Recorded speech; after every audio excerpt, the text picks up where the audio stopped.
Good morning, everybody. Today is Sunday, October 20th, 2024, and welcome back to another lesson. I really want to put out that I appreciate your patronage in listening to these lessons. I know some of them are a little bit harsh, but we spend so much time policing the world that we really need to police ourselves. We really need to police ourselves because, as I was stating in last week's teaching, the gospel that we've been charged to protect is becoming so watered down that the world sees us as insignificant. We're not supposed to be insignificant. God calls us the salt of the earth. So we have no business watering down the gospel. We need to study the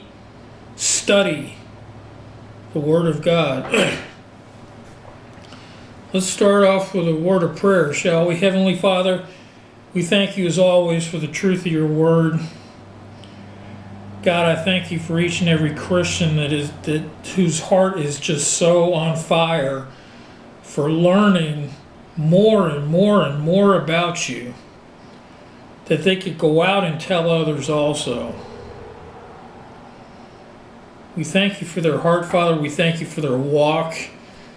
We thank you for the fruit that they produce by submitting themselves to you and your truth. Lord, I praise your name. I glorify and honor you in Jesus Christ's name. I just got a very moving message from somebody who listens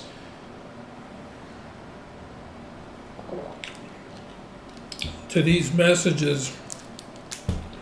He's up north in Canada. Very dear friend of mine, long time friend of mine. And I'm very appreciative of the message I received. Thank you very much. My family this past week has had some strenuous circumstances they had to deal with, which caused my chemotherapy appointments to be moved. And that's why you're looking at me in modified dress today. But I did the best I could, and here we go. Okay? Our teaching today, I entitled it Restoration, or you could call it the Spirit of Restoration, but that's what this lesson is entitled to.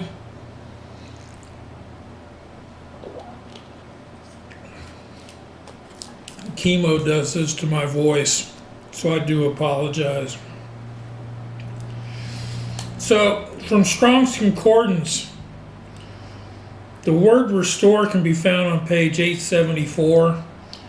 It's Greek word 2675. And the Greek word is katartizo, a complete, thoroughly, i.e. repair or adjust, fit, frame, mind, to make perfect, perfectly joined together, prepare, and restore. In the spirit of restoration, this would be an act, and could be a ministry.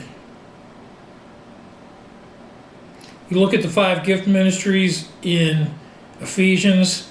Okay, God lists 5 of them, but there are other gift ministries out there, maybe not as prominent as the five God lists, but restoration could be considered a gift ministry. If your church has 100 people attending your service, where are the 5 or 10 that understand this to be their gift ministry? Where are they? Do you see them in your church? Do you recognize them in your church? Do you see them acting, taking a proactive stance on Scripture? Do you see this? If restoration is a ministry, then rejection from God is confirmed. He does not reject us. God does not reject us. So if you're being rejected from your church, then that act alone is of the enemy, the adversary, the devil. You're separated from the bonfire, and your red hot ember that's sitting out there. Your oak wood that you threw on the fire went pop, and an ember flew across 10, 15 feet outside the fire. As long as that ember is sitting out there, immediately it's red hot for God. Oh, it's red hot for God. It's glowing. But the longer that ember stays away from the bonfire, it starts to cool off. And it starts to cool off. And then it starts to turn to ash. And then it gets cold. That's what happens when you get rejected from your church. Okay? We are a spiritual family. Family. Who are we to reject anybody who demonstrates that they have the love of God in their heart? We have no business rejecting anybody. I heard it once said, and I'm going to say this. I heard it once said, and this is almost verbatim, word for word, that our church is either going to have a great revival or it's going to have a great cleansing. A great cleansing. Do you know what it takes to cleanse a church?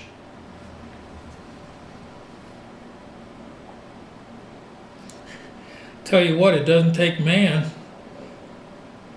Man can't cleanse anything. Man is flawed. Man is sinful. Man needs to repent and get right with God. Man does not have the power to cleanse anything. Turn to Galatians chapter 6.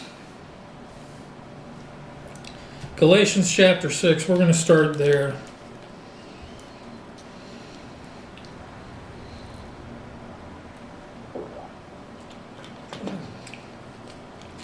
I brought out a Gatorade this morning. It's good potassium. And the fruit juice is manifest from the Gatorade trees that are grown only in the northeast part of Florida, mainly Jacksonville and Gainesville. It's a very special kind of fruit. It doesn't grow anywhere else. But the people of Jacksonville and Gainesville are more than welcome to spread it out across the globe because they know how important it is. And just wanted to share that with you. Galatians 6, chapter 1. Or Galatians chapter 6, verse 1. Brethren, if a man be overtaken in a fault, Ye which are spiritual, restore such a one in the spirit of meekness, considering thyself, lest that also be tempted. If the spirit of meekness, our heart is open to learn and deliver, we're to restore the brethren in a fault. That man, that woman, we submit, we gain wisdom in the matter, and we restore that man and woman. We do not teach nor enforce separation without God's word being exhausted in the effort. And most of you would not know that if the word of God was exhausted or whether the word of God was totally ignored and somebody's telling you it was exhausted. Restoration is of God. Separation or rejection is all part of division, the devil's plan. When I sat down here a moment ago, I thought I was ready for this lesson, but if you'll excuse me just for a second. Just for a second. Whoa!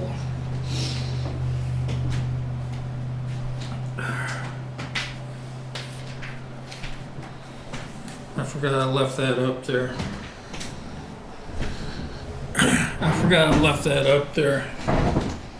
Okay, so we're going to turn to 1 Peter chapter 5 in verse 10. 1 Peter chapter 5 in verse 10.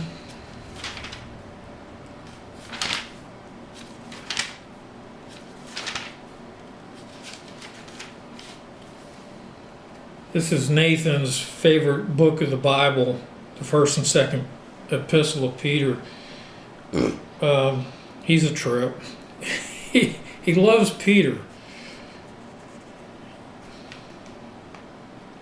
Peter is a good epistle.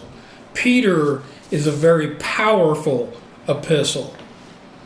Very powerful epistle. Verse 10. And I'm reading this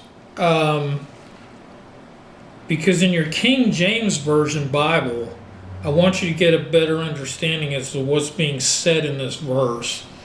Okay? From 1 Peter 5:10, from the English Standard Bible. Okay? I'm quoting a scripture from a different version of the Bible. And it says, after you have suffered a while, the God of all grace, who has called you to his eternal glory in Christ, with himself restore you, secure you, strengthen you, and establish you. God restores us. He restores us with security. He restores us with strength. And he establishes us. Now, if our God says he's going to do that, why aren't the members of our own church doing this? Okay? You need to bounce people's actions off of Scripture. And in this day and time, I mean, I understand the weight of wanting to accept people's word. But in this day and time, there's a lot of dishonest people. A lot of dishonest people. I want to read 1 Peter 5:10 to you from the King James Version so you have a comparison between the two. But the God of all grace, who hath called us unto his eternal glory by Christ Jesus, after that you have suffered a while, make you perfect, establish, strengthen, settle you. To him be glory and dominion forever and ever. So if we're teaching rejection of certain people, if we're putting out certain things about their reputation that is contrary to sound doctrine, then we're engaged in the doctrine of the devil. And 1 Timothy addresses that in the end times, More and more believers are going to engage in fables, in doctrines of devils, because the truth has no root in them. Satan steals the word. Satan steals the word. They have no root in the gospel. And this is why this is going on. So we suffer. Back to Matthew. We take up our cross to walk with Christ. God extends His grace. It's like a credit card. I'm giving you more slack so you can get it right. That's what grace is. That's what grace is. If you want to use grace to further walk down the road of sin, you're going to pay for that in judgment. Trust me, you're going to pay for that in judgment. Don't do that to yourself. He strengthens us. He establishes us. He restores us. Amen. Praise God. Can I get an amen in the house? Amen. Amen. What a loving, merciful, compassionate God we have. Understand? God will strengthen, honor, and restore in heaven those who endure suffering. Endure suffering. Take up your cross. Endure suffering. For their what? For their what? Their faith. They endure suffering for their faith, because if you're chasing after faith, the devil is hot on your tail, ready to kick you in the teeth. Turn around and kick him in the teeth. Don't let him get away with that. He did it way too long while you were living younger in your years. And then God opened up the spiritual eyes of your understanding, and now it's your turn to turn around and kick him in the teeth. And when he drops to his stomach, kick him in the teeth again. Send him back to the orthodontist.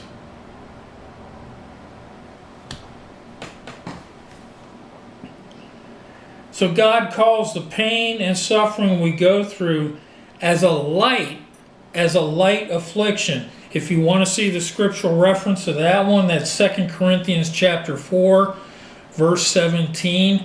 God calls it a light affliction. Everything we go through in this life is a light affliction. Can you imagine going before God in judgment, having dodged and dashed all of this stuff because you just didn't want to suffer? What God is going to think of you? Unbelievable. 2 Corinthians 4, chapter 17. You don't have to turn there. I'm just giving you the reference. Let's go to Jeremiah 30. We're going to go back to the Old Testament real quick.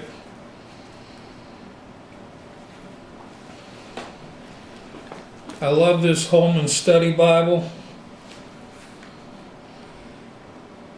That was given to me by my pastor, Shane Dawson, and the senior deacon, Jerry Nixon. I love this Bible. I treasure this Bible. I have such a good time with this Bible. Something else. So we're going to turn to Jeremiah. He also wrote the book of Lamentations. Could you imagine the suffering this prophet alone went through, trying to convince Israel to walk in the ways of God? Can you imagine this? Jeremiah was arrested by the kings, and he was dropped into the lower portion of the dungeon with his hands bound over his head. And he was dropped by rope into the bottom of the dungeon, where there was mud and human refuge and all kinds of filth down there. He sank into this refuge, probably up to his chest, bound. And this is what the king did to him because he spoke the truth of God's word to the king. How dare you speak the truth of God's word to the king? I'll kick you out. I'll throw you in the dungeon. And that's what he did. He went down into that human refuge with his wrist bound down, and he sat in that stuff up to his chest. And what a punishment. And what did he do? He spoke the truth. He spoke the truth. So Jeremiah 30, I haven't even gotten there yet. Verse 17. Sorry about that. Verse 17. Let's start with verse 16. Therefore all they that devour thee shall be devoured, and all thine adversaries, every one of them, shall go into captivity. And they that spoil thee shall be a spoil, and all that prey upon thee will I give for a prey. So everything you dish out's coming back to you. Where have you heard that before? If you mete out judgment, that same judgment's going to come back to you, 30, 60, 100-fold. We judge, going back to a teaching several weeks ago, we judge according to the truth of God's word. If we're not judging according to this, then it's unrighteous judgment, and that unrighteous judgment is what you're going to be judged on. Christians do have a right to judge, but they can only judge from the truth of God's word. Okay, verse 17. For I will restore health unto thee, and I will heal thee of thy wounds. I will restore health unto you, and I will heal you of your wounds, saith the Lord, because they call thee an outcast. They call you an outcast. Oh, this guy is not in compliance with the way we believe. I'm not concerned with how you believe. I'm concerned if you're understanding this. If you're understanding the knowledge and wisdom of God, because that's what God has repeatedly called you to. He's repeatedly called you to it. And how many times have you ignored the call? God bless, His grace is sufficient for us, because as we could have gotten saved or born again at 7 or 8 years old, which I believe I was, but I got into Scripture at 19. Therefore, I attribute April of 1982 as my born again date.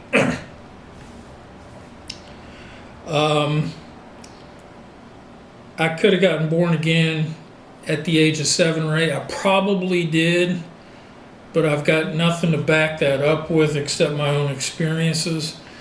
But God reached me at the age of 19, and I speak the truth. That's what I'm guilty of. I speak the truth. And yet I'm being called as an outcast. I'm being called as an outcast by carnal Christians, saying, this is Zion, whom no man seeketh after. Folks, the Christian church is not going to replace Israel. Okay? Get that doctrine out of your head. The Christian church is not going to replace Israel. When we got saved, when we accepted the Lord Jesus Christ, when we said, praise God, I've got the Savior in my life, we became spiritual Israel. The only thing that's going to matter in which judgment seat you go to is, have you accepted the Lord Jesus Christ or not? That's the whole determination factor, is whether you're going to the judgment seat of Christ for your rewards here on earth. Don't waste any more time. or you're going to the white throne judgment, which is basically saying you're cannon fodder, get out of my sight and don't ever come back here. That's your choice.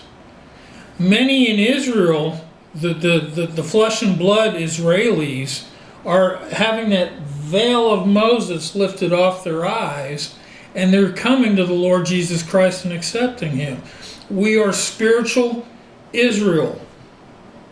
The Christian church does not replace Israel. Get that out of your heads. You are Israel. You are Israel. You are Israel. For I will restore health unto thee, and I will heal thee of thy wounds, saith the Lord, because they called thee an outcast, saying, This is Zion, whom no man seeketh. You notice when you get born again, the adversary is chasing you all over the place. It's time to take the gloves off. I was playing around with Nathan the other day, and I said, Here, I'm going to give you my old 1-2. My old 1-2. You gotta practice kicking that adversary in the teeth, and the only way you're going to do that is putting off the old man and putting on the new man. Because the power to do that comes from Christ. It doesn't come from you. 1 Timothy 2:5 says there's only one word and one God and one mediator between God and man. That's the man Christ Jesus. The power doesn't come from you. You need to repent. You need to give up your sin. You need to change your mind. You need to renew your mind. You need to walk with Christ. Israel's wounds are beyond human help. Israel's wounds are beyond human help. But the Lord will serve as their physician. God will restore you. He'll restore you. Are you engaged in restoration? We are, after all, the children of God, are we not?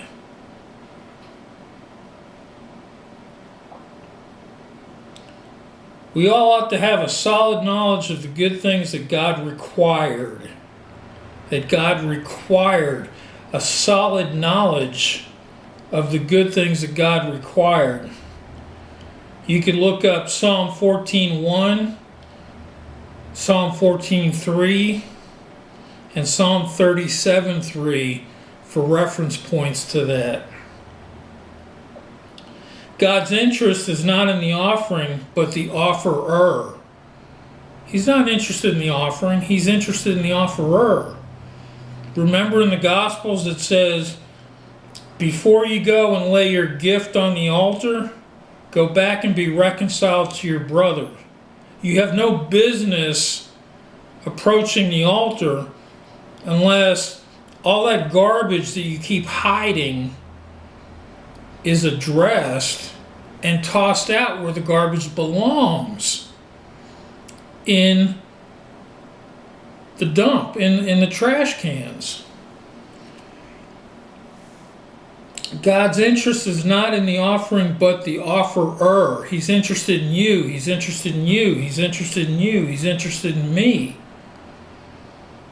An individual's character and behavior matters more to God than any gift that you could bring Him.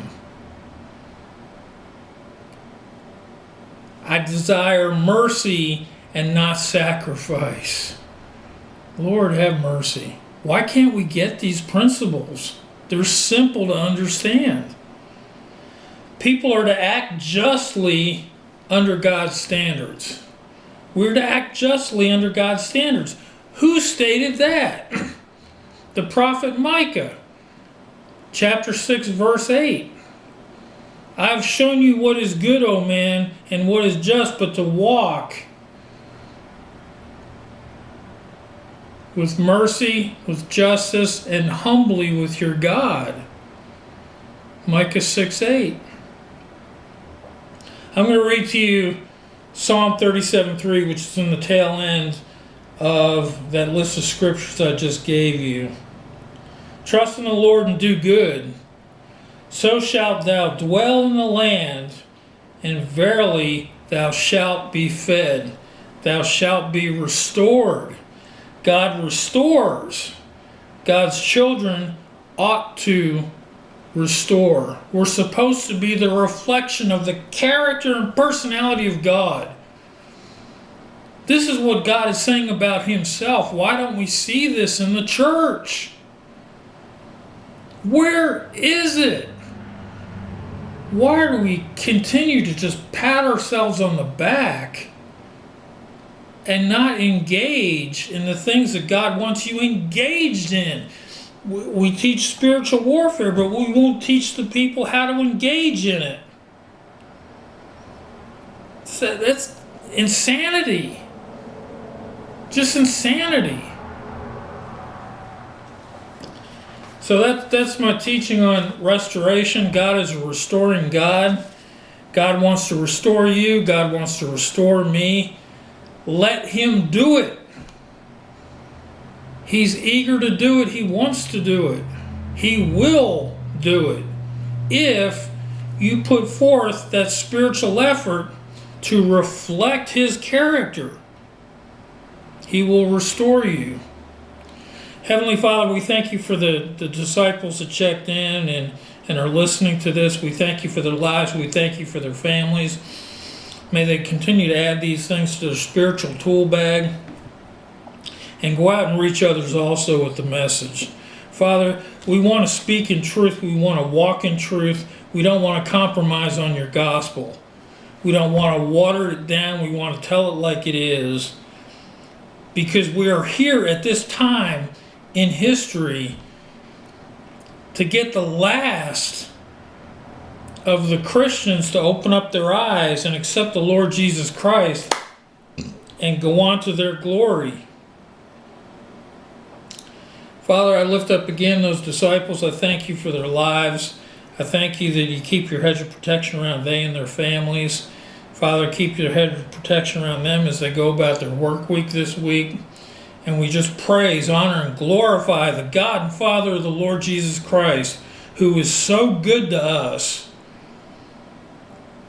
We're so praiseworthy. I just thank you, Lord, in Jesus Christ's name. Amen. Hey guys, it was good teaching. I enjoyed putting that one together. I look forward to seeing you again next week. Next week will, I think, be the 27th. So we'll see you next Sunday. And I don't know.